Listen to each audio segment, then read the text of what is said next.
Hello and welcome to the video. Today I'm going to give my pick on the Knicks and Spurs finals series that we have going on here, the 2026 NBA Finals, which kicks off tonight. Like I said, between the Knicks and the Spurs, I think this is going to be a huge moment for both teams, but especially for the Knicks, having the giant fan base that they have and how long it's been since they've been at the top. The last time they won a championship was in 1973, and the last time they were in the finals was against this very team, the San Antonio Spurs, back in 1999. And so this is a finals rematch 27 years later. And I think the Spurs, they're playing with house money. They don't have a lot to lose in this scenario because they're so early, they're so young. If you want to hear all of these thoughts, less compressed, I just got done recording a full podcast episode giving my full preview to this series. And so now I'm recording this video just fresh off all of those thoughts to give my summarized pick on the series. I do definitely feel like this is close. I overall think that the Spurs are probably the better team in a vacuum, but also I think the Knicks match up very, very well with the Spurs, at least as well as you can, with having the Spurs have this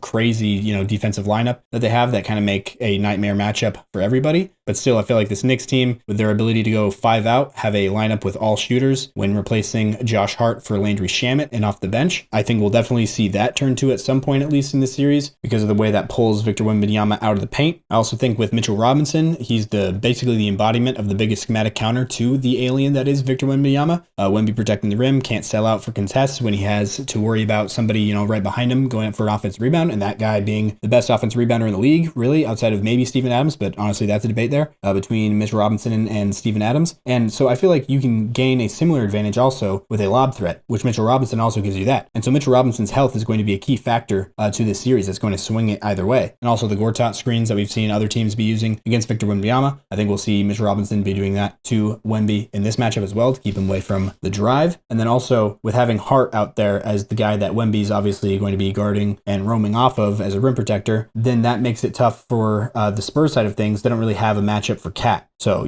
Towns is going to be able to feast on post-ups against either Julian Champagnie or Devin Vassell or maybe Stephon Castle, is who they're going to throw in there to guard him and put somebody else on Brunson, potentially. But like I said, key swing factors of this series, I think Mitchell Robinson's health with his pinky, and then also the health of Dylan Harper and De'Aaron Fox on the Spurs side with the adductor injury and the ankle injury, respectively. Another huge key swing factor in this series is going to be whether or not Josh Hart is making his jump shots, whether or not he can make the defense pay for sagging off of him and leaving him alone. Obviously, he's the worst shooter in the Knicks starting lineup, and so he will be the one that is dared to shoot with Wemby roaming off of him. But if he can catch fire and make them pay, like we've seen him do in games before, that will swing said games and be huge in the series. Another huge key swing factor is Cat on Wemby. If Towns can't survive guarding Wemby, which honestly I feel like he low-key might be able to, that's like 50-50 there. The main issue probably will be fouling, but if he ultimately can't survive guarding Wemby, then, that's going to be a big problem for the Knicks. Because where else is he going to go? There's two options that I see personally, one of them being Stephon Castle, basically treating him like the Josh Hart of the Spurs, sagging off of him, daring him to shoot. Although I honestly feel a little bit better about Castle's jump shot than I do Hart's, so I wouldn't feel great about that from the Knicks' point of view. And then also just the thought of Stephon Castle having a full head of steam coming downhill at Karl-Anthony Towns would be a recipe for disaster, especially with Karl-Anthony Towns' tendency to commit very, very dumb fouls. And then the second option I would see is Julian Champagnie as being a shooter in the corner, somebody that I guess you'd have to be willing to give that up. Because if you have Towns on Champagnie, then obviously Champagnie's going to get a lot more open looks, being guarded by a big who's not super mobile. Also, I feel like there's a lot of guys that can guard Brunson in this series on the Spurs side of things. Obviously with Castle, but also Harper. Even guys like Carter Bryant coming off the bench, Keldon Johnson, maybe. But ultimately, I do feel like this Knicks thing just needs to be taken more seriously than some people are treating it. I get that people think that they've played nobody, but 11 straight wins is no joke in any playoff setting. And they really seem to have a championship mentality permeating throughout their team, which is a very rare thing, especially with the way that they've kept their foot on the neck in closeout games. But also, I think we need to take this Knicks thing seriously because of the renaissance that they've done in their offense and chemistry. Brunson off the ball more, mixing in a lot more looks, having Cat as a playmaking hub with Mikal Bridges running pick and rolls on the weak side, as well as OG Anunoby getting looks in ISO. Mixing all this stuff into their attack throughout the game makes their clutch offense with Brunson on the ball even more potent. And so, throughout the past couple weeks, I have felt more like vibes-wise like the Knicks are the team that's on the,